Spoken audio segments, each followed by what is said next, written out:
juillet 2009 signé, après avoir pris connaissance des résultats proclamés par le Conseil constitutionnel en date du 23 juillet 2009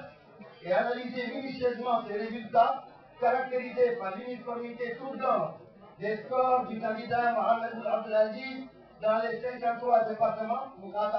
du pays, portant à la connaissance de l'opinion publique nationale et internationale ce qui suit. Premièrement,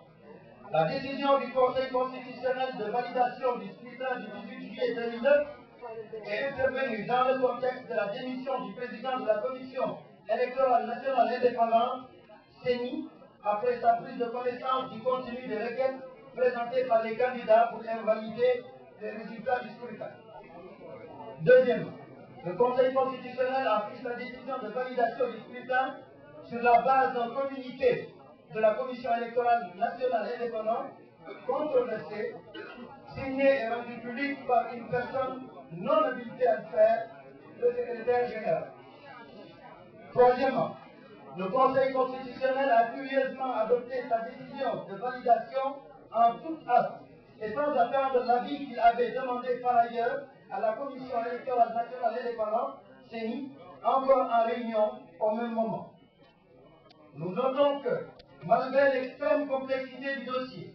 et le délai légal imparti de 8 jours, le Conseil constitutionnel a pris la décision de rejeter les requêtes en annulation en moins de 48 heures de sa saisine. Quatrièmement, il est manifeste que la décision du Conseil constitutionnel n'a aucunement tenu compte des faits particulièrement graves repris dans nos requêtes et qui, pour le moins, exigent que des enquêtes sérieuses soient menées pour s'assurer de la régularité du déroulement du scrutin du 18 juillet 2009. Ces faits concernent notamment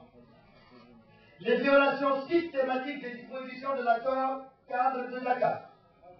les caractéristiques techniques du bulletin de vote utilisé,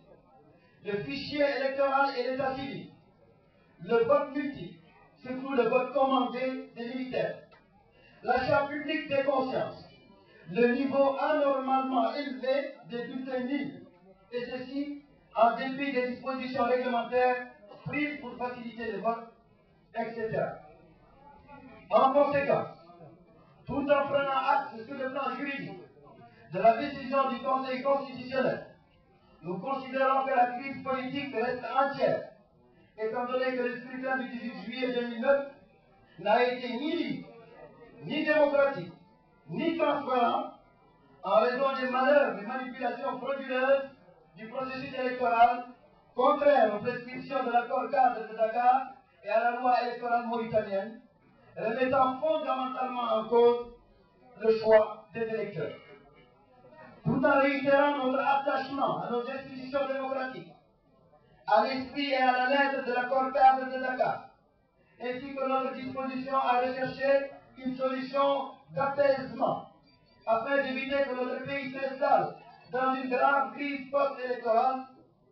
nous demandons la constitution immédiate d'une commission d'enquête consensuelle chargée de faire la lumière sur l'ensemble des griefs relevés. Enfin, nous affirmons notre commune volonté de rester unis et solidaires pour un règlement prompt et constructif de cette grave crise politique. Workshop du 28 juillet 2009, le président Léopold Moukaï, le président Ahmed Boudaba. Merci, Bruno.